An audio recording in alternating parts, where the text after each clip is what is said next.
Hello दोस्तों, नमस्कार। मैं मुमतेज कुमार आप सभी का स्वागत करता हूं आपके अपने परिवार रोजगार विद अंकित में। कैसे हैं आप सभी मेरे प्यारे साथी? उम्मीद करूंगा बहुत अच्छे होंगे, एकदम लाजवाब होंगे। तो सभी मेरे प्यारे साथी तैयारी भी कर रहे होंगे।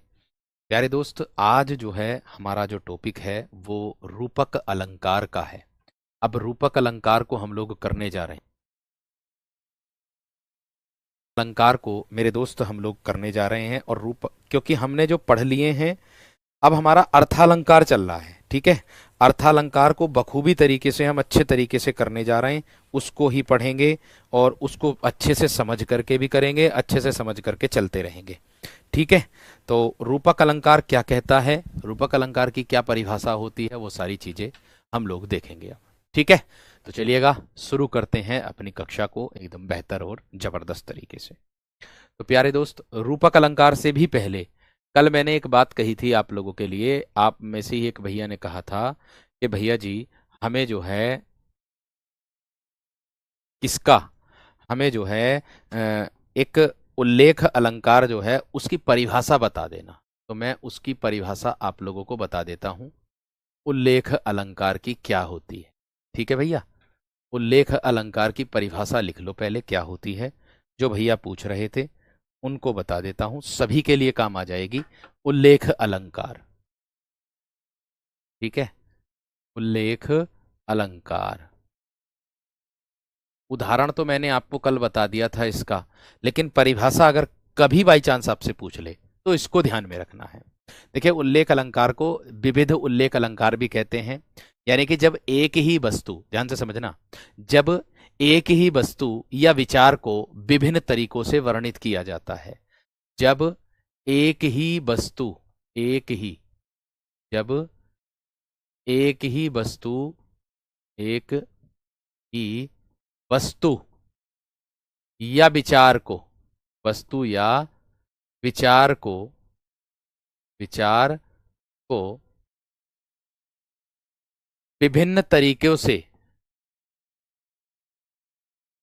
जब एक ही वस्तु या विचार को विभिन्न तरीकों से वर्णित किया जाता है, विभिन्न तरीकों से, विभिन्न तरीकों से वर्णित किया जाता है, वर्णित किया जाता है, तो मेरे दोस्त उसको हम क्या कहते हैं? उल्लेख अलंकार मेरे दोस्त कहते हैं। क्या कहते हैं उसको? उल्लेख अलंकार हम लोग कहते हैं। ये बात ध्यान में रखनी है। ठीक है, जैसे एक ही वस्तु के अनेक वर्णन, एक ही व्यक्ति के अनेक वर्णन हो, या एक ही विचार के अनेक वर्णन हो, वही होता है उल्लेख अलंकार।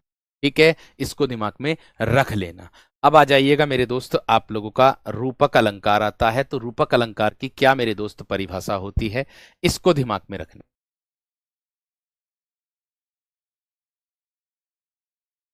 देखिए, रूपक अलंकार किसे कहते हैं, इसकी क्या परिभाषा होती है। देखिए, जहां उपमेय में उपमान का निषेध रहित आरोप होता है, ध्यान से समझना आप लोग। ठीक है भाई, अभी समय, गुड़िया अभी समय नहीं मिल पा रहा है, जिसके कारण मैं वर्कशीट बनाने में असमर्थ हूं। ठीक है गुड़िया, वर्कशीट धीरे धीरे धीरे करके मैं बनाता चलूंगा, आप चिंता मत करो।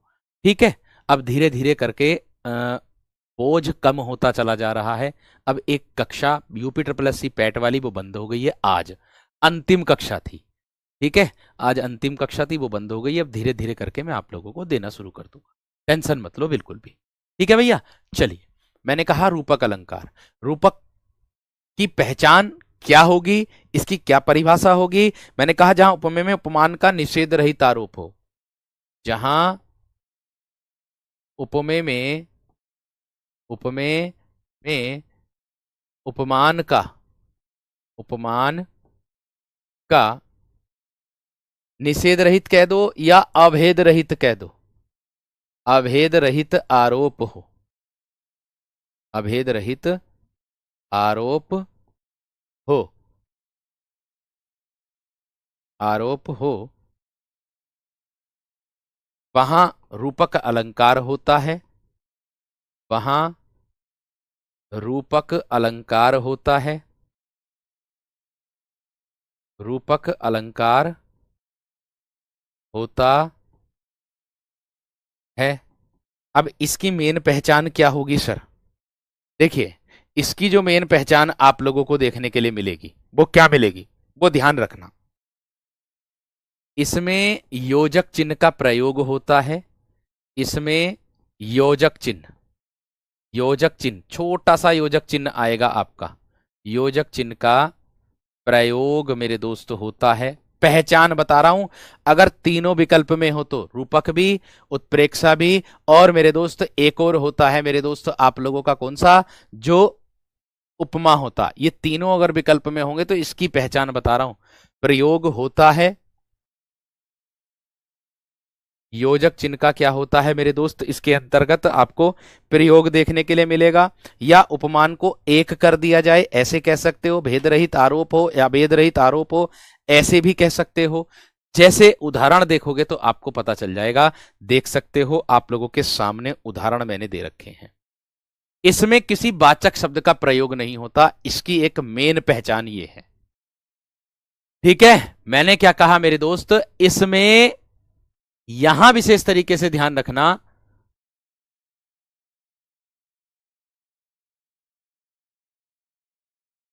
ठीक। इसमें एक बात का ध्यान आपको रखना है कि इसमें किसी भी वाचक शब्द का प्रयोग नहीं होता। यह रूपक अलंकार की पहचान है।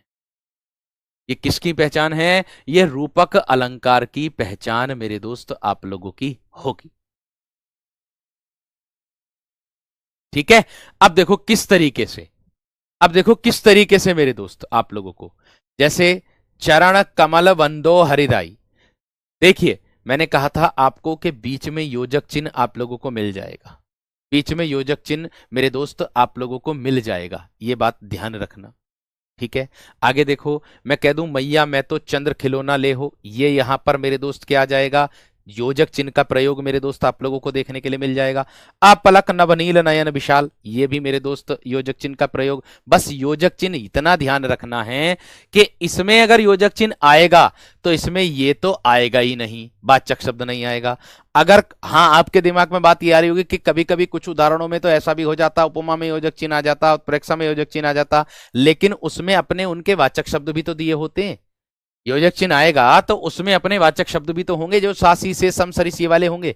लेकिन इसमें ऐसा कोई उदाहरण थोड़ा ही है, ऐसे इसमें कोई कोई वाचक शब्दों का प्रयोग थोड़ा ही है, इसमें नहीं होता। जो समानता बताएं या संभावना व्यक्त करे इसमें नहीं होता है ऐसा, ये बात को दिमाग में रखना है। मन सागर मनसा लहरी बूढ़े भये अनेक, यहां पर देखिए योजक चिन्ह का प्रयोग मेरे दोस्त आप लोगों को देखने के लिए मिल गया होगा। पीति विभावरी जागरी अंबर पन घट में डूबो रही तारा घटु सनागरी, ये देखिएगा यहां पर देख सकते हो योजक चिन्ह का प्रयोग आप लोगों को देखने के लिए मिल गया। आगे, शशि मुख पर घूंघट डाले अंचल में दीप छिपाए और पायो जी मैंने राम रतन धन पायो, और राम नाम मणि दीप धरु जे ही दरी द्वार। और यहां पर क्या बोध हो रहा है, यहां पर श्री राम नाम रूपी मणिमय दीपक जीवा रूपी दहलीज का मेरे दोस्त एक मेरे दोस्त क्या हो रहा है, व्यवहार हो रहा है। इतनी बात सबकी समझ में आ गई है ना, इतनी बात सबकी समझ में आ गई, इतनी बात सबकी क्लियर हो गई। इसमें ना तो आप लोगों को वाचक शब्द का प्रयोग देखना, इसमें ना ही आप लोगों को मेरे दोस्त कुछ देखना संभावना हुई है या फिर क्या हुआ है क्या नहीं हुआ है, इसको देखने की बिल्कुल भी आवश्यकता मेरे दोस्त नहीं है। बस केवल यह देखना है कि इसमें क्या बोध देखने के लिए मिल रहा है। इसमें योजक चिन्ह आया है, अभेद रहित आरोप होता उपमेय और उपमान का, क्योंकि देखो अभेद रहित आरोप मतलब इसलिए होगा क्योंकि ना तो हम तुलना कर सकते और ना ही संभावना। क्यों नहीं कर सकते तुलना संभावना, किसके द्वारा होती है, वो होती है आपके वाचक शब्दों के द्वारा, और वाचक शब्द इसमें प्रयोग ही नहीं है। तो सीधी सी बात है, आपको सीधा सा जवाब यही दिमाग में रखना है। ठीक है, बात क्लियर हो गई है ना मेरे दोस्त। उल्लेख अलंकार का कोई उदाहरण, भैया कल की बैठक में उदाहरण एक यह है कि कल की बैठक में उन्होंने परियोजना की प्रगति का उल्लेख किया, ऐसे भी कह सकते हो, इस तरीके से कह सकते हो। मैंने कहा आप लोग उल्लेख अलंकार, भैया मैंने बताया तो है, उदाहरण मैंने कल भी बताए आप लोगों को, बहुत सारे उदाहरण मैंने दिए थे, हैं कल बताए थे मेरे दोस्त मैंने आप लोगों को उदाहरण। प्रभु मूरत देखी तिन वैसी तिन जैसी, इस तरीके से एक उदाहरण है, जाकी रही भावना जैसी प्रभु मूरत देखी तिन तैसी, ये उल्लेख अलंकार का उदाहरण है। कल बताया था मेरे दोस्त, पीछे को मत जाया करो, आगे को जाया करो, जब भी तो कोर्स जल्दी कंप्लीट होगा आपका।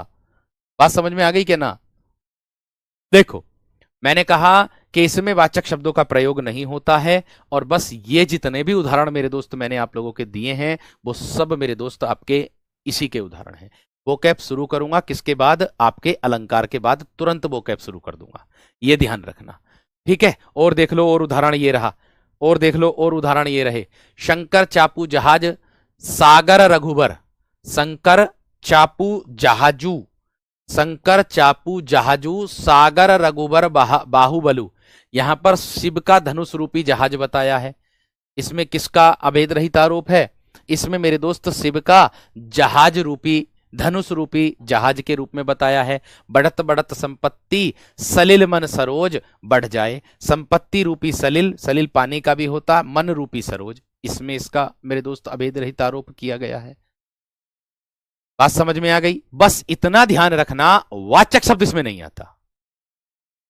इसमें ध्यान रखना, वाचक शब्द सा सी से सम सरिस कल वाली कक्षा में लिखाए हैं वो नहीं आते, क्योंकि वही मेरे दोस्त किसका बोध कराते हैं? तुलना का या फिर संभावना का बोध कराते हैं। जो मैं उत्प्रेक्षा में लिखाऊंगा ना वाचक शब्द, ऐसे होते हैं वाचक शब्द जो मैं आपको बता रहा हूं, ठीक है ना वीर?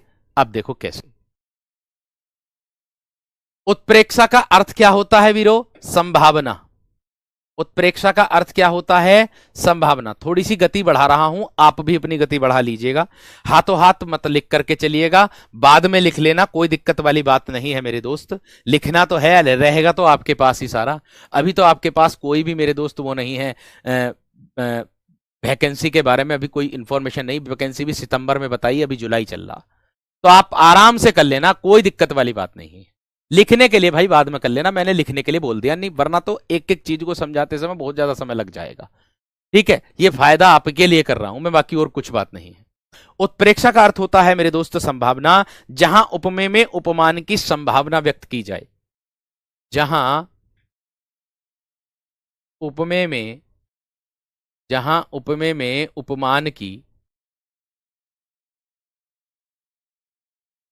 की संभावना व्यक्त की जाती है, संभावना व्यक्त की जाती है, व्यक्त की जाती है, जहां उपमेय में उपमान की संभावना व्यक्त की जाती है वहां उत्प्रेक्षा अलंकार होता है।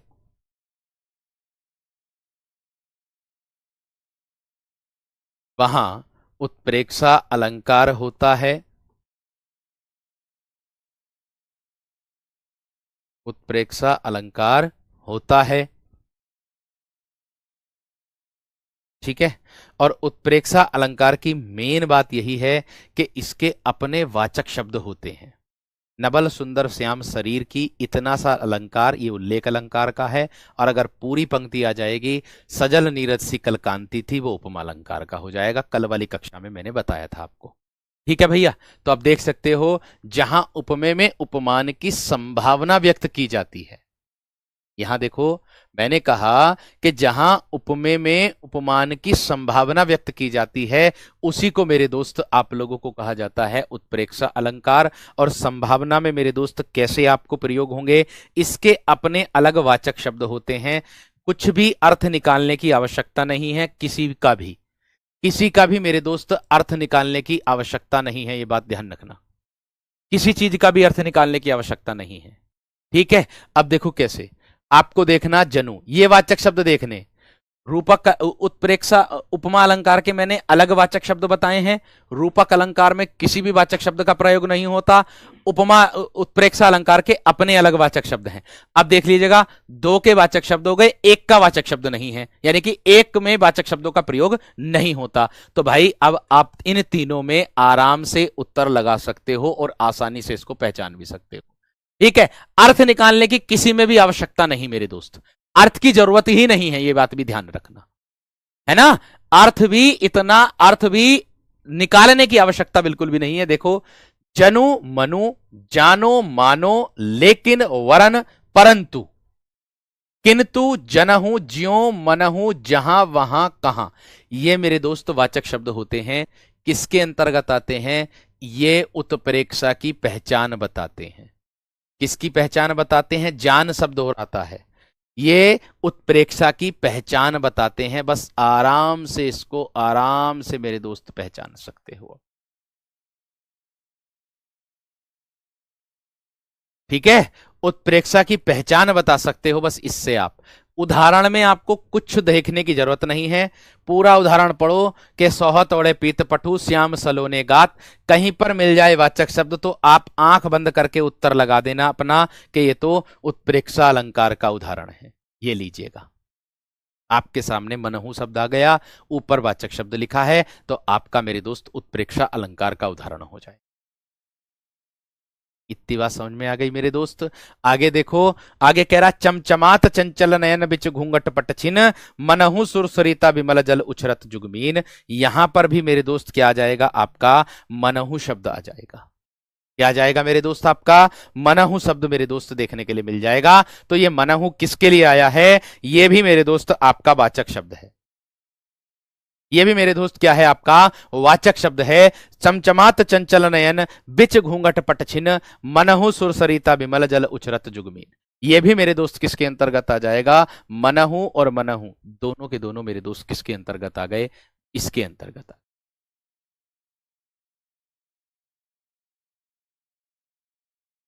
बात समझ में आ गई? चलो लिखो जल्दी से, जिसको लिखना है फटाफट लिखो, फिर बाद में कहोगे भैया जी लिखने का समय नहीं दिया। जल्दी से लिखो, अब फटाफट लिखो, जल्दी से लिख लो, एकदम एकदम जल्दी लिख करके तुरंत बता देना मेरे दोस्त। ठीक है,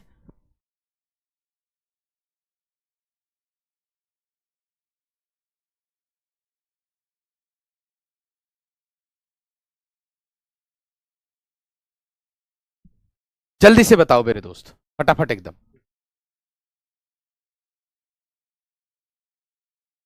क्लियर है? क्लियर है इतनी बात? चलिए अब देख लो, यहां देखो ये उदाहरण है, इसमें वाचक शब्द हैं और वाचक शब्द को लिख लेना। लिख गया सर, चलो बढ़िया, लिख गया तो अब आगे आ जाओ। उस काल मारे क्रोध के तनु कापने उनका लगा, लिखो हाथों हाथ साथों साथ लिखते रहो, लिख रहे हो तो। मैंने कहा उस काल मारे क्रोध के तनु कापने उनका लगा, मानो हवा के जोर से सोता हुआ सागर जगा। यहां पर सोते हुए शांत सागर की जो संभावना व्यक्त की गई है वो मेरे दोस्त किससे की गई है? अर्जुन के क्रोध से की गई है। किससे की गई है? अर्जुन के क्रोध से की जा रही।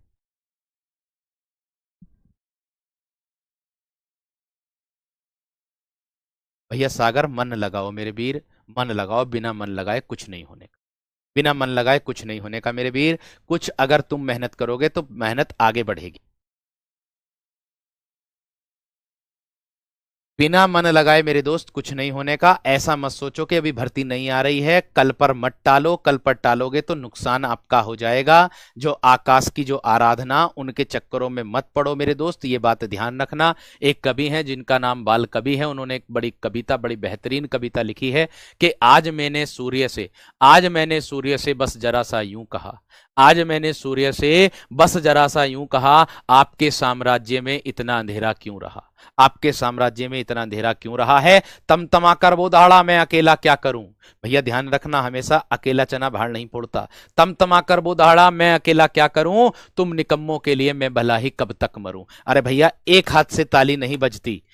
कौन निकम्मे यहां किसको बताया गया है? जो ये कह देते हैं कि आज नींद आ रही है, और जो कामचोर होते हैं, निकम्मा यहां कामचोर बताया गया, जो पढ़ाई से हटते चले जा रहे हैं, मन हटाते चले जा रहे हैं, कह रहे हैं कि जब नोटिफिकेशन आएगा जब ही तैयारी करेंगे। तो तुम निकम्मों के लिए, कवि ने कहा कि तुम निकम्मों के लिए मैं अकेला कब तक मरूं, आकाश की आराधना के चक्कर में मत पड़ो, संग्राम ये घनघोर है, कुछ मैं लड़ूं कुछ तुम लड़ो।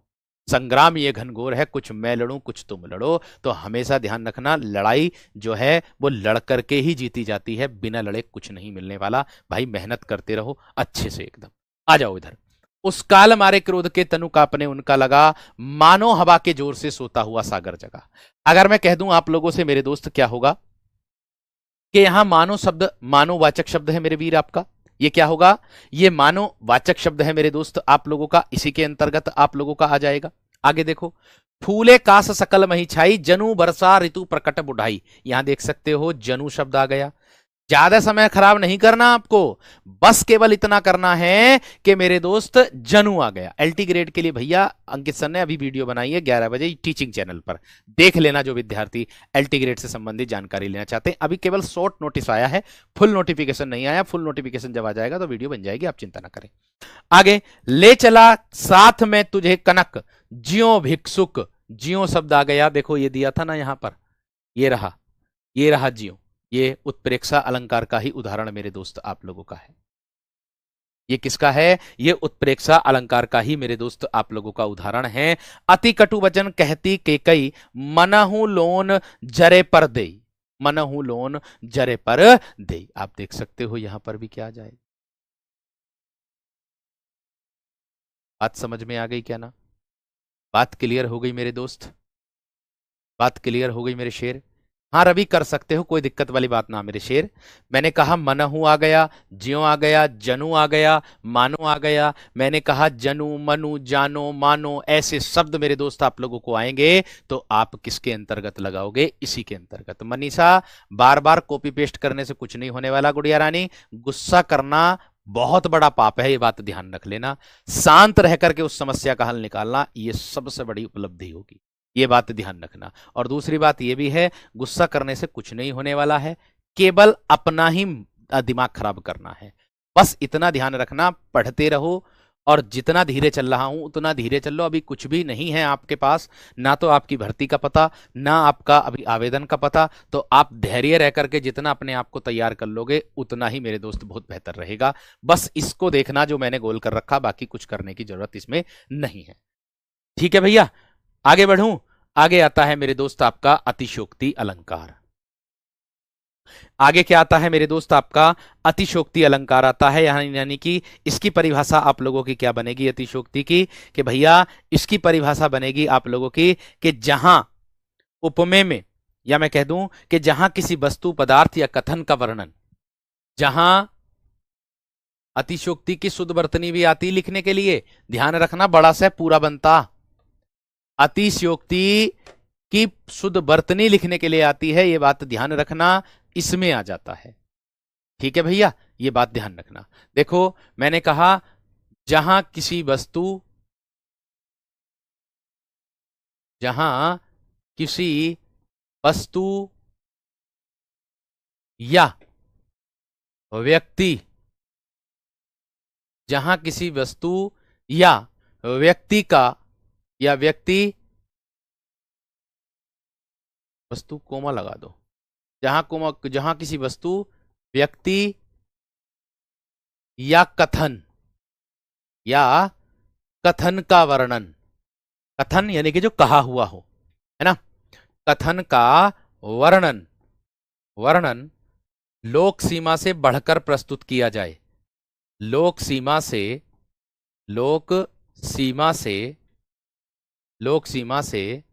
बढ़ाकर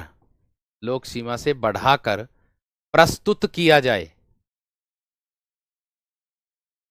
लोक सीमा से बढ़ाकर प्रस्तुत किया जाए, यानी कि जो बात कही गई है या जो बात वर्तमान में हुई है उससे भी ज्यादा बढ़ा करके प्रस्तुत करना, उससे भी ज्यादा बढ़ा करके मेरे दोस्त प्रस्तुत करना, वही अतिशोक्ति अलंकार होता है। सीमा से बढ़ाकर प्रस्तुत किया जाए, वहां अतिशोक्ति अलंकार होता है। वहां अतिशोक्ति अलंकार होता है। और एक और बात आपको दिमाग में रखनी है। आप कहोगे कैसे? वीरो, एक चीज का विशेष तरीके से ध्यान रखना, हमेशा आप अतिशोक्ति में बड़ा से ही पूरा बनाना। शुद्ध वर्तनी के रूप में अगर आएगा तो आधा से मत बना देना, गलत हो जाएगा, ये बात ध्यान रखना। ठीक है, बात समझ में आ गई है ना? ठीक है, और आगे स्कोर बढ़ाने का तरीका मैं लास्ट में बताऊंगा भैया क्या हो सकता है, क्या तरीका हो सकता। अतिशयोक्ति का अर्थ होता है, मैं आपको कभी कभी एक लाइन में भी आ जाता है, अतिशयोक्ति का अर्थ क्या होता है, तो बढ़ा चढ़ाकर कहना। क्या होगा? बढ़ा चढ़ाकर कहना, यानी कि कोई बात है उसको बढ़ा चढ़ा करके कह देना। जैसे हमारे इंटर में परसेंट करने के लिए मेरे दोस्त आ जाते हैं, और एक बात का ध्यान रखना, ठीक? चलिए अब देखो किस तरीके से क्या आएगा। भूप सहस दस एक ही बारा, लगे उठावन टरत नटारा। अब देखिए उदाहरण आ गए आपके सामने। इसके आ गए, ये आप लोगों के कौन से उदाहरण हैं? जो मेरे दोस्त अतिशयोक्ति के अलंकार के उदाहरण हैं, ये वह उदाहरण है। तो अब देखिएगा किस तरीके से है, इसको दिमाग में रखना है। ठीक है, जयपाल हो जाएगा दोस्त। अब देखो क्या पर कैसे होगा, यहां पर ध्यान से देखना। मैंने कहा भूप सहस, भूप का मतलब होता है मेरे दोस्त राजा। सहस एक साथ, 10 एक ही बारा, 10,000 राजा। 10,000 एक साथ, 10,000 राजा। पहली वाली लाइन का अर्थ क्या है? भूप सहस 10 एक ही बारा, लगे उठावन टरत नटारा। अर्थात इसका मतलब क्या होगा कि जब देखा होगा आप लोगों ने, सीता जी का स्वयंवर जब हो रहा था, तो जब सीता जी के स्वयंवर में मेरे दोस्त आपने देखा भी होगा कि धनुर्भंग हुआ था, मतलब धनुष को जो उठा देगा, है ना, उसी के साथ, धनुष को उठा करके जो तोड़ देगा, उसी के साथ सीता का विवाह कर दिया जाएगा। लेकिन यहां पर क्या कह रहा है, एक बार विशेष तरीके से ध्यान रखना, यहां क्या कह रहा है कि भूप सहस 10 एक ही बारा। इस पंक्तियों में कहा है कि 1,000, मतलब पहले जब राजा जब उसमें अपनी अपनी जो मेरे दोस्त बल है उसको आजमाने के लिए गए थे, एक गया था, साथ में 2 चले गए, चलो मान लिया 3 चले गए। लेकिन यहां पंक्ति में बताया कि एक साथ 10,000 राजा उसे उठाने के लिए गए, लेकिन लगे उठावन टरत नटारा, जरा भी हिलाना डुला, जरा सा भी हिलाना डुला। ये हो जाएगा मेरे दोस्त आपका इसी के अंतर्गत। इतनी बात क्लियर हो गई? इतनी बात मेरे दोस्त सभी की क्लियर हो गई है ना? इतनी बात सभी विद्यार्थियों की क्लियर हो गई है ना मेरे दोस्त? एक बार थम्स अप करके बता दो। मैंने कहा भूप बोलते हैं राजा को, राजा एक साथ 10,000 राजा उस धनुष को उठाने के लिए गए, है ना। ये समझाने के लिए बता रहा हूं बस आप लोगों को, जिससे आसान भाषा में एकदम समझ में आ जाए आप लोगों को। ठीक है, जिससे आसान भाषा में मेरे दोस्त समझ में आ जाए। मैंने कहा ना कि भूप सहस 10 एक ही भारा, ये पंक्ति जो है रामचरितमानस के बालकांड से ली गई है, जो शिव धनुष को उठाने के लिए 10,000 राजाओं द्वारा एक प्रयास का वर्णन इसमें किया गया है। यानी कि इस पंक्ति में अतिशयोक्ति अलंकार बताया गया, बढ़ा चढ़ा करके प्रस्तुत किया गया है कि एक साथ 10,000 राजा उस धनुष को उठाने के लिए दौड़े, लेकिन धनुष अपनी जगह से टस से मस नहीं हुआ। यह घटना राजा जनक के स्वयंवर में हुई थी, जहां शिव धनुष को उठाना एक शर्त थी। समझ में आ गई? क्लियर हो गई बात? एकदम बेहतरीन तरीके से आगे बढ़ो। आगे नदियां पड़ी अपार, घोड़ा कैसे उतरे पार, राणा ने सोचा इस पार, तब तक चेतक था उस पार। मेरे दोस्त यहां देखिएगा मेरी बात पर, मेरी बात को इसमें भी समझिएगा आप लोगों को। मैंने क्या बोला? मैंने बोला मेरे दोस्त कि आगे नदियां पड़ी अपार, राणा प्रताप जा रहे थे, बीच मार्ग में राणा प्रताप के एक नदी पड़ी, बहुत बड़ी नदी पड़ी, ऐसे कह सकते हो आप, है ना मेरे दोस्त। मैंने कहा महाराणा प्रताप रास्ते में जा रहे थे, मार्ग में जा रहे थे, उनके बीच मार्ग में मेरे दोस्त एक नदी पड़ी, और नदी ऐसी पड़ी कि आगे नदियां पड़ी अपार, नदी बहुत बड़ी नदी पड़ी थी। घोड़ा कैसे उतरे पार? राणा प्रताप सोच रहे कि घोड़ा इस नदी के पार कैसे पहुंचेगा। बात समझ में आ गई क्या ना? मैंने कहा कि राणा प्रताप सोच रहे कि इस नदी के पार वो घोड़ा कैसे उतरेगा। राणा ने सोचा इस पार, तब तक चेतक था उस पार। यानी कि राणा प्रताप जो है सोच ही रहे थे कि इस पार से घोड़े को ले चलूं, लेकिन तब तक चेतक नदी के पार पहुंच गया, जो कि बात को बढ़ा चढ़ा करके कहा गया है। खत्म बात। समझ में आ गई? क्लियर हो गई दोस्त? आगे देखो इसके बाद क्या है। मैंने कहा हनुमान की पूंछ में लगन न पाई आग, लंका सिगरी जर गई, गए निशाचर भाग। ओ भैया, जब लंका दहन आप लोगों का हुआ था तो आपने देखा होगा, उसमें हनुमान की पूंछ में आग को लगाया था और उसके बाद लंका को दहन कर दिया था। लेकिन यहां पर आप लोगों को बता रहा हूं, एक बात का विशेष ध्यान रखना है आपको, कि हनुमान की पूंछ में लगन ना पाई आग। हनुमान की पूंछ में आग लगी भी नहीं थी। लंका लगन न पाई आग, लंका सिकनी जल गई, सारी लंका जल भी गई। अरे जब पूंछ में ही आग ना लगी तो लंका सारी जल गई। इसी के अनुसार, इसके अनुसार आगे गए निशाचर भाग, निशाचर राक्षस के लिए आया है, सभी राक्षस वहां से भाग गए। सभी राक्षस क्या हो गए मेरे दोस्त, वहां से भाग गए। इसी के अंतर्गत आएगा। और उदाहरण मेरे दोस्त ये रहे, वह सर इधर गांडीव गुण से भिन्न जैसे ही हुआ, धड़ से जयद्रथ का इधर सिर छिन्न वैसे ही हुआ। देखिए उसने कहा कि वह सर इधर गांडीव गुण से, गांडीव जो है अर्जुन के धनुष का नाम था मेरे दोस्त, सर बाण को कहते हैं, वह सर इधर गांडीव गुण से, यानी कि धनुष बाण को अलग रखने पर यहां पर बात की गई है। बाण होता है ना, बात समझ रहे कि नहीं? तो गांडीव गुण से भिन्न यानी कि अलग जैसे ही हुआ, धड़ से जयद्रथ का इधर सिर, जयद्रथ का सिर धड़ से तय बोल गया, यानी कि अलग हो गया। यानी कि जयद्रथ का सिर धड़ से अलग होना बता दिया है, जो कि बात को बढ़ा चढ़ा करके प्रस्तुत किया गया है। बात को क्या किया गया है मेरे दोस्त, बढ़ा चढ़ा करके प्रस्तुत किया गया है।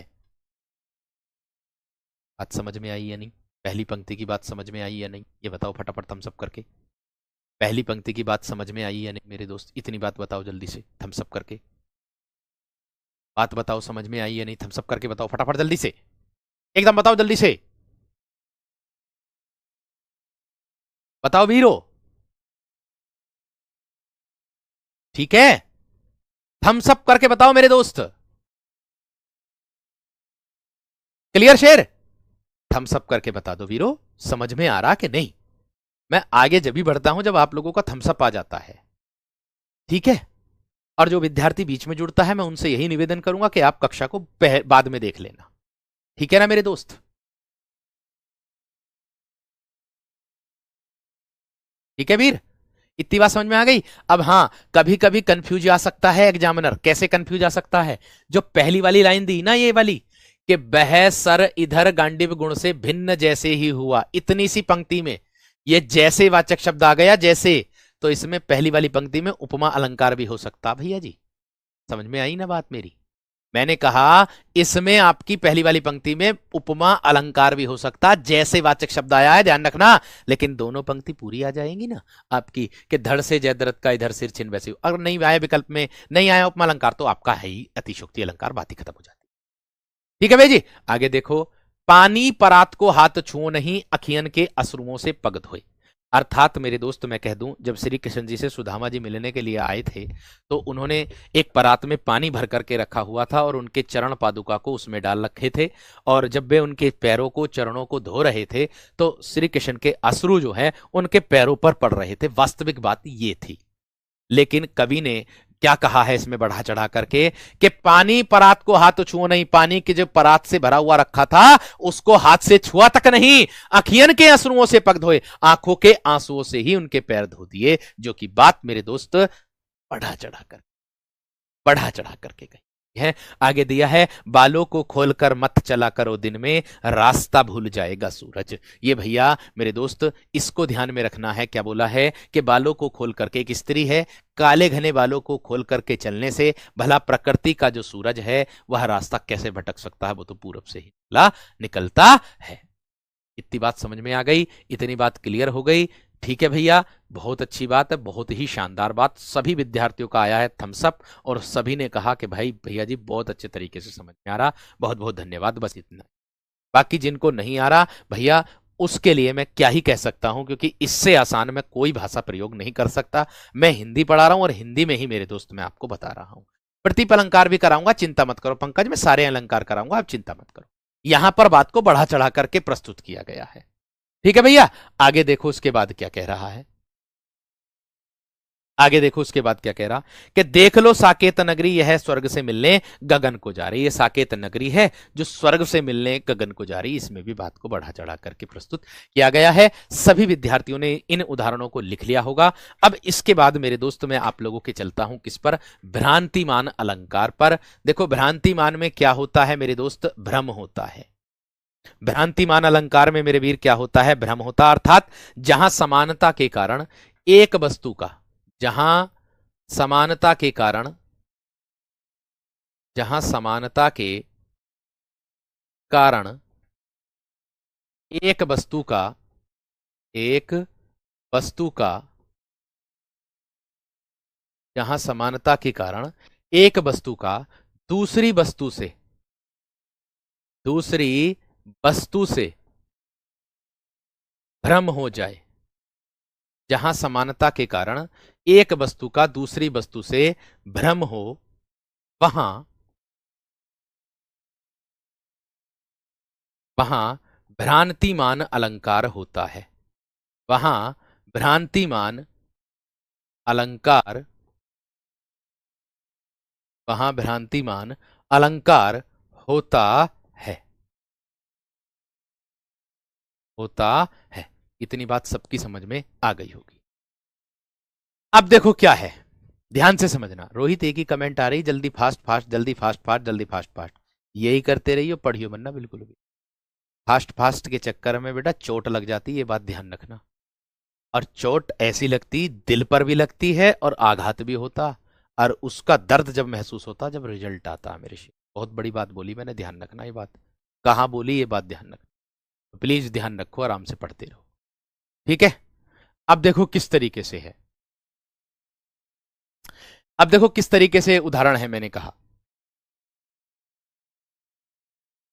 कहा आप लोगों से भ्रांतिमान। भ्रांतिमान का मतलब होता है मेरे दोस्त भ्रम।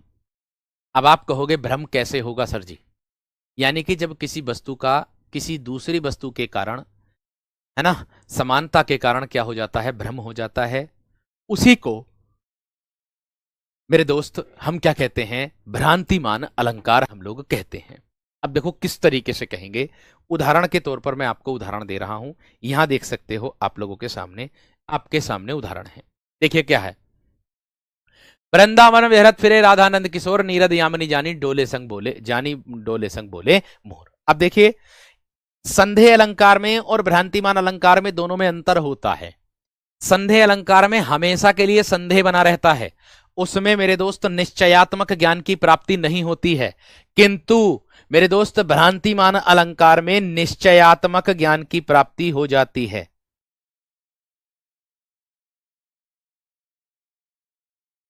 निश्चयात्मक ज्ञान की प्राप्ति मेरे दोस्त इसमें हो जाती है। इसमें थोड़ी देर के लिए भ्रम रहता है ना, फिर उसके बाद उसका बोध हो जाता है मेरे दोस्त, ये ध्यान रखना। निश्चयात्मक ज्ञान की प्राप्ति हो जाती है, लेकिन संदेह हमेशा संदेह रहेगा, उसमें मेरे दोस्त निश्चयात्मक ज्ञान की प्राप्ति नहीं होती। दोनों में अंतर यही होता है। बात समझ में आ गई क्या, बात क्लियर हो गई मेरे वीर? इतना ध्यान रखना है आप सभी मेरे प्यारे विद्यार्थियों, ठीक है भैया जी। आगे आ जाओ, इधर क्या होगा। अब देखो आगे आ जाओ। मैंने कहा वृंदावन विहरत फिरे राधा नंद किशोर, नीरद यामिनी जानी डोले संग बोले मोर। यहां देख सकते हो मेरे दोस्त, नीरद बोलते हैं मेरे दोस्त, बादल का पर्यायवाची भी होता है, लेकिन ये सघन मेघ की रात्रि होती है। नीरद यामिनी जो होता है ना मेरे दोस्त, ये सघन मेघ की रात्रि होती है मेरे वीर, ये वाली सघन मेघ की रात्रि होती है। ये जो होती है नीरद यामिनी, यामिनी रात का ही पर्यायवाची होता है। अब देखिए किस तरीके से वृंदावन में विहार कर रहे हैं, कौन, राधा और नंद, यानी कि श्री कृष्ण और मेरे दोस्त राधा, दोनों के दोनों वृंदावन में घूम रहे हैं, विहार कर रहे हैं। भ्रम किससे होगा, भ्रम कैसे हुआ, भ्रम का कारण क्या है, वो मैं बता रहा हूं। तो राधा जी तो आप जानते हैं मेरे दोस्त गोरी थी, और नंद जो है श्री कृष्ण जो थे वो सांवले थे। तो सघन मेघ की जो रात्रि होती, आधी चांदनी रात और मेरे दोस्त आधी अंधेरी रात होती। अगर मैं कह दूं आप लोगों से मेरे वीरों कि वृंदावन विहरत फिरे राधा नंद किशोर, वृंदावन में विहार कर रहे हैं राधा और श्री कृष्ण, नीरद यामिनी, सघन मेघ की रात्रि जान करके, देखो सघन मेघ की रात्रि जान करके उनके संग बोल रहे हैं, डोल रहे हैं कौन? मोर। किनको जान लिया उन्होंने सघन मेघ की रात्रि? श्री कृष्ण को और राधा को। यही इसका अर्थ है। खत्म बात। समझ में आ गई बात? क्लियर हो गई? आगे देखो, पेशी समझ माणिक्य को वह यज्ञ देखो ले चला। अब देखिए मेरे दोस्त, पेशी क्या है? ये मांस का टुकड़ा कह दो आप इसे, पेशी मांस का टुकड़ा, ये कह दो आप इसे। पेशी समझ करके माणिक्य को, अर्थात मणि को, पेशी समझ करके, माणिक्य एक रत्न होता है, पेशी समझ माणिक्य को वह विहग, विहग बोलते हैं भैया पक्षी, वह पक्षी देखो ले चला। भैया अब मैंने आपको बताया था कि निश्चयात्मक ज्ञान की प्राप्ति हो जाती है। अब आप कहोगे निश्चयात्मक ज्ञान की प्राप्ति कैसे होगी? तो आप देख सकते हो आपके सामने लाल रंग की मणि, वह कायदे में क्या थी? लाल रंग की मणि थी, और पक्षी मांसपेशी, पक्षी ने सोचा मांस का टुकड़ा है, पक्षी ने सोचा मांस का टुकड़ा है। तो भैया क्या हो गया? मैंने कहा आपसे कि जहां समानता के कारण किसी एक वस्तु का किसी दूसरी वस्तु के साथ क्या हो जाए मेरे दोस्त? भ्रम हो जाता है, उसी को मेरे दोस्त हम क्या कहते हैं? आपका मेरे दोस्त भ्रांतिमान अलंकार कहते हैं। इतनी बात समझ में आ गई वीर? इतना ध्यान रखना। आगे देखो, आगे लाल रंग की मणि थी, पक्षी ने सोचा मांस का टुकड़ा पड़ा है, चलो लेकर के उड़ लो। भैया वो उड़ गया, ये दिखाया है। आगे, कपि कर हृदय विचार दीन ही मुद्रिका डारी, तब जानी अशोक अंगार सिय हर्षी कर उठी कर गेहूं। भैया जी जब आपने देखा होगा मेरे दोस्त, आप लोगों को मैं बता दूं कि मेरे वीर, ये कपि बोलते हैं मेरे दोस्त, हनुमान के लिए आया है, भगवान के लिए, यानी कि हनुमान जी के लिए, बानर के लिए आता है कपि। जब रावण जो है सीता जी को उठा करके ले गया था ना मेरे दोस्त, तो आपने देखा होगा कि अशोक के वृक्ष के नीचे बैठा रखा था उनको, एक वाटिका में अशोक के वृक्ष के नीचे बैठा रखा था सीता जी को, और उसी अशोक के वृक्ष के ऊपर बैठे थे कौन? हनुमान जी। तो हनुमान जी को जब मिलने जा रहे थे, वे सीता जी के पास गए थे, तो उन्होंने मेरे दोस्त श्री राम जी ने उनको एक अंगूठी दी थी, अपनी हीरकंठित जड़ी एक अंगूठी उन्होंने दी थी, जो स्वयंवर में उन्होंने पहनाई थी। जो भी था मैं आपको समझाने के लिए बता रहा हूं, जिससे आपके दिमाग में बैठ जाए शॉर्ट तरीके से। कपि कर हृदय विचार, वो ऊपर बैठे थे उसी में वृक्ष पर, उसी के नीचे बैठी थी कौन? सीता जी। कपि कर हृदय विचार, हनुमान जी ने अपने हृदय में विचार किया, दीन ही मुद्रिका डारी, तब दी हुई मुद्रिका जब नीचे डाली, वो अंगूठी जब नीचे डाली, जानी अशोक अंगार, सीता माता ने सोचा कि वह अशोक के वृक्ष की छाल है। सीता माता ने सोचा कि वह अशोक के वृक्ष की क्या है मेरे दोस्त? छाल है, छाल, अशोक के वृक्ष की छाल है। यह जान करके उन्होंने उस अशोक की वृक्ष की छाल है, उन्होंने उसको उठाया, उठा करके क्या देखा? सिय हर्षी उठी कर गेहूं। मैंने कहा उन्होंने जैसी उसको उठाया, उठा करके देखा, सिय सिया राम, हर्षी खुशी हो गई, उठी कर गेहूं। यानी कि जैसी उन्होंने उस अंगूठी को उठाया, वे उठा करके अंगूठी को देख करके तुरंत इतनी मेरे दोस्त प्रसन्न हुई कि यह अंगूठी तो मेरी है, या श्री राम की है, मेरे स्वामी की है, वे कहां है? वे यहीं हैं। इस तरीके से मेरे दोस्त वो खुश हो गई। यह मेरे दोस्त मैंने आपको बताया निश्चयात्मक ज्ञान की प्राप्ति हो जाती है इसी के अंतर्गत। ठीक है भैया जी। आगे दिया है, नाक का मोती अधर की कांति से, नाक का मोती अधर की कांति से मेरे दोस्त। आप कहोगे कैसे भैया जी? देखिएगा मैं आप लोगों को बता दूं, अधर जो होता है वो भैया जी होठ होता है, और कांति जो होता है वो चमक होता है।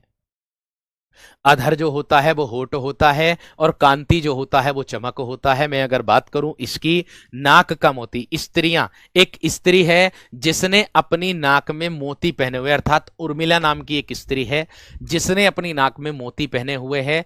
और मेरे दोस्त स्त्रियां, आप लोगों ने देखा होगा, स्त्रियां होठों पर क्या लगाती हैं? लालिमा लगाती हैं, जिसको आप अंग्रेजी रूपांतरण में लिपस्टिक कह दोगे, हिंदी रूपांतरण में लल्ली कह देते हो। मैं कह दूं कि एक उर्मिला नाम की स्त्री है जिसने अपनी नाक में मोती पहने हुए हैं, यानी कि नथ पहनते हैं ना, पहनते तो मोती पहने हुए हैं। अब उसमें क्या दिया है यहां पर? नाक का मोती अधर की कांति से, होठों पर जो लिपस्टिक लगी हुई है, लालिमा लगी हुई है, उसके कारण, उसकी चमक पड़ने के कारण उस नाक के मोती पर होठों की लालिमा, होठों की चमक पड़ने के कारण वह कैसा दिखाई दे रहा दूर से? बीज दाड़िम का समझकर भ्रांति से, भ्रम के कारण वह ऐसा दिखाई दे रहा है जैसे अनार का दाना हो। जैसे मेरे दोस्त अनार का क्या हो मेरे वीर? जैसे अनार का दाना हो, भ्रम के कारण वह ऐसा दिखाई दे रहा है। आगे देखकर सहसा हुआ सुकुमोन है। और यह दृश्य देख करके मेरे दोस्त एक तोता है, वो बैठा हुआ है, शांत बैठा हुआ है, मौन बैठा हुआ है मेरे दोस्त, आप लोगों का शांत बैठा हुआ है। और आगे दिया सोचता है यह अन्य सुख कौन है, और वह सोच रहा यह दूसरा तोता कौन है, क्योंकि तोते की चोंच भी कैसी होती है? लाल। तो भैया वो ये सोच रहा है कि यह दूसरा तोता कौन है, क्योंकि दूसरा वो उसको तोता जो है, पहला वाला तोता जो ऊपर दिया है, वो तोता उसको मेरे दोस्त क्या सोच रहा है कि यह दूसरा तोता कौन है, क्योंकि वो उस मोती को चोंच समझ रहा है, लाल चोंच समझ रहा है। इतनी बात समझ में आ गई, इतनी बात क्लियर हो गई। आगे मुन्ना तब मम्मी के सिर पर देख देख दो दो चोटी, भाग उठा भय मानकर मम्मी के सिर पर सापिन लोटी। जो चुटिया बना रखी थी ना उसकी मम्मी ने, तो उसको सांप समझ करके वो भाग गया भय के कारण। आगे जानी श्याम घन को नाच उठे बनमोर, यानी कि श्याम घन यानी कि काले बादल समझ करके श्याम को, श्री कृष्ण को नाच उठे बनमोर, बन में जो है मोर नाचने लगे, कूदने लगे, है ना, इसको दर्शाया गया है। ठीक है भैया जी, इतनी बात सबकी समझ में आ गई होगी।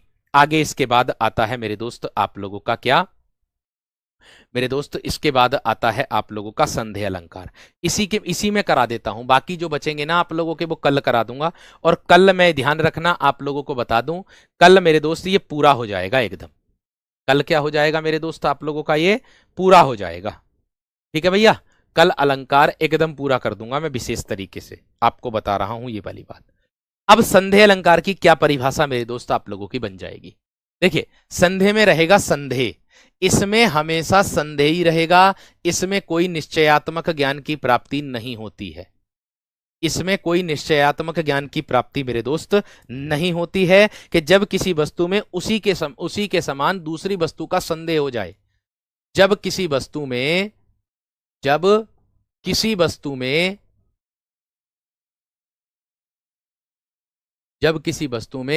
उसी के समान दूसरी वस्तु का, उसी के समान दूसरी वस्तु का संदेह हो जाए, उसी के समान दूसरी वस्तु का संदेह हो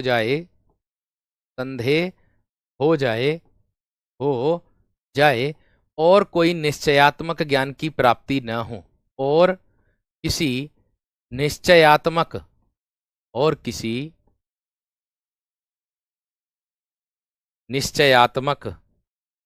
ज्ञान की प्राप्ति न हो, उसी को कहते हैं मेरे दोस्त संधेय अलंकार। उसी को क्या कहते हैं मेरे वीर? संधेय अलंकार। ये बात ध्यान रखना, इसमें किसी निश्चयात्मक ज्ञान की प्राप्ति नहीं होती, और इसके बीच में मेरे दोस्त या शब्द का प्रयोग होता है। ये या शब्द का प्रयोग होता मेरे दोस्त। इसमें संधेय अलंकार की पहचान है, एक ट्रिक बता रहा हूं, इसमें या शब्द का प्रयोग आप लोगों को देखने के लिए मिल जाएगा, या शब्द का प्रयोग मिल जाएगा। ठीक है, वर्कशीट करा दूंगा, धीरे धीरे करके सभी की वर्कशीट अपलोड करा दूंगा, चिंता मत करो, मुझे समय नहीं मिल रहा, आप थोड़ा सा धैर्य रखे करो। ठीक है, आप ये समझ लो कि एक ही कक्षा नहीं है वीरों, सभी कक्षाओं के लिए तैयार करना पड़ता है कंटेंट। ठीक है ना वीर? अब देखो, मैंने कहा नारी बीच सारी है कि सारी बीच नारी है, कि नारी की ही सारी है, कि या सारी की ही नारी है। यहां देखिएगा, यह मुख है या चंद्र है, यानी कि यह मुंह है या चंद्रमा है, दोनों एक जैसे लग रहे हैं, और संदेह ही होगा। इस या शब्द से संदेह बना रहेगा, बिल्कुल संदेह बना रहेगा। दूसरा, तारे आसमान के हैं या मेहवान वानी, ये देखो, ये तारे आसमान के हैं, यानी कि तारे आसमान के चमक रहे हैं, या मेहवान वानी। आप कहोगे मेहवान क्या होता है? जो आतिशबाजी की चमक होती ना, उसको कहते हैं, जो आतिशबाजी की चमक, आतिशबाजी की चमक मतलब जो पटाखे फूटते हैं तो उनकी जो चमक निकलती है, उसको दर्शाता है। बात समझ में आ गई है ना? बात क्लियर हो गई मेरे दोस्त? उदाहरण के तौर पर मेरे दोस्त यहां पर ध्यान देना कि नारी बीच सारी है कि सारी बीच नारी है, यानी कि नारी के बीच में साड़ी है या साड़ी के बीच में नारी है? नारी के बीच में साड़ी है या साड़ी के बीच में नारी है? आगे दिया है नारी की साड़ी है या नाड़ी की साड़ी बनी हुई है। दुशासन भी ये सोचने लगा कि यही समझ में नहीं आ रहा कि नारी के बीच में साड़ी बनी हुई है या साड़ी के बीच में नारी है, या नारी की साड़ी बनी हुई है या साड़ी की नारी है, यही समझ में नहीं आ रहा है। तो मेरे दोस्त, इसको दर्शाता है आपका उदाहरण संदेह अलंकार। बात समझ में आ गई? इतनी बात सबकी क्लियर हो गई मेरे दोस्त। बाकी आगे चलेंगे हम मेरे दोस्त, आगे पढ़ेंगे और भी उदाहरण आपको देखने के लिए मिलेंगे। दृष्टांत अलंकार भी मैं आपको कराऊंगा, अन्वय अलंकार भी मैं आपको कराऊंगा, प्रतीप अलंकार भी मैं कराऊंगा। सब मेरे दोस्त आप लोगों को कल की कक्षा में मैं इस पूरे उदाहरण को, मतलब पूरी कक्षा को करा दूंगा। मतलब अलंकार की कक्षा कल हमारी अंतिम होने वाली। उसके बाद मेरे दोस्त हम जो पढ़ने वाले हैं वो क्या पढ़ेंगे? उसके बाद हम पढ़ेंगे मेरे दोस्त क्या? वोकेबलरी को। यानी कि वोकेबलरी शुरू करते ही उसके बाद हमारा साहित्य शुरू हो जाएगा और फिर हमारी भैया हिंदी की कक्षाएं पूरी होने शुरू हो जाएगी। साहित्य शुरू हो गया ना, समझ लो हम अंतिम छोर पर आ गए। साहित्य शुरू हो गया तो फिर समझ लेना मेरे दोस्त हम अंतिम छोर पर आ गए। आज की कक्षा मेरे दोस्त कैसी लगी? उम्मीद करूंगा बहुत बेहतर लगी होगी, एकदम बेहतर और जबरदस्त तरीके से।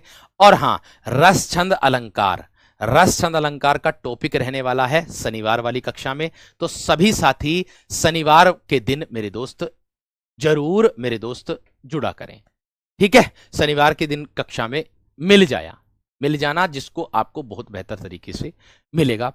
आपको कंटेंट, नए नए प्रश्न मिलेंगे, कैसे बनेगा वह भी आप ध्यान रखोगे। ठीक है भैया, नमस्कार, धन्यवाद।